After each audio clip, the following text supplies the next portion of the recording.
Hello, I'm David Stewart, and this is History in 5. Today I'm going to tell you 5 things you should know about the political genius of James Madison.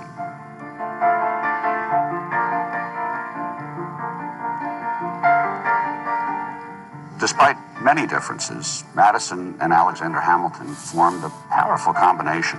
Unlike the small and reserved Madison, Hamilton was flamboyant, assertive. But Madison's special gift was finding ways to blend his own talents with those of his most influential and brilliant contemporaries, like Hamilton.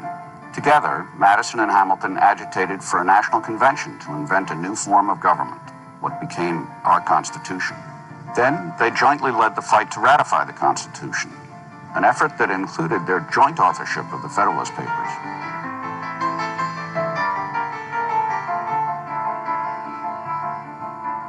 With George Washington, Madison helped launch the new government under the Constitution. For months before becoming president, and then through his first year in office, Washington's closest advisor on every political issue was James Madison, who also was the leader of the new Congress. Their partnership was most effective in securing adoption of the Bill of Rights. Ironically, Madison actually thought the Bill of Rights might not be very important, that in times of crisis, the government would tend to ignore constraints on it. He even called it a mere parchment barrier.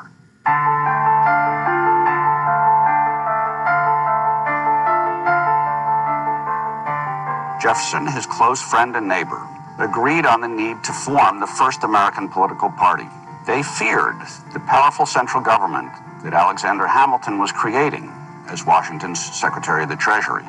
Like many of the Founding Fathers, both Jefferson and Madison despaired of partisan politics. The culmination of these path-breaking efforts came in the presidential election of 1800, when Jefferson defeated John Adams' attempt to win a second term in office. Americans' new constitutional government had passed the most critical test for any government, as power was peacefully transferred between political adversaries.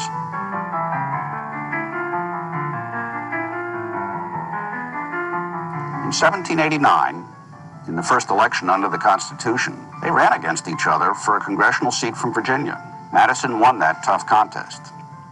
Then in 1808, after Monroe returned from a diplomatic mission to Europe, he was bitterly resentful of what he saw as Madison's failure to support him and a treaty he had negotiated with Britain. The two men didn't speak for 2 years. In 1811, after 3 years as president, Madison resolved that the United States would have to go to war with Britain.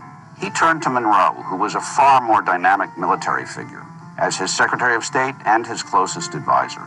Together, the two old friends brought the nation through the difficult War of 1812.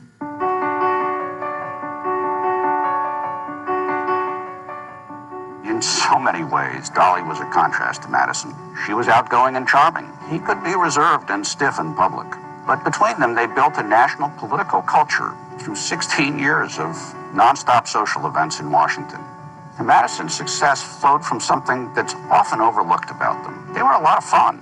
Madison himself in smaller groups was an inveterate storyteller and wisecracker. James and Dolly roughhoused. They ran races against each other on the porch at Montpelier. Sadly, we see them now only in stiff formal portraits, when in person they were warm and very, very human.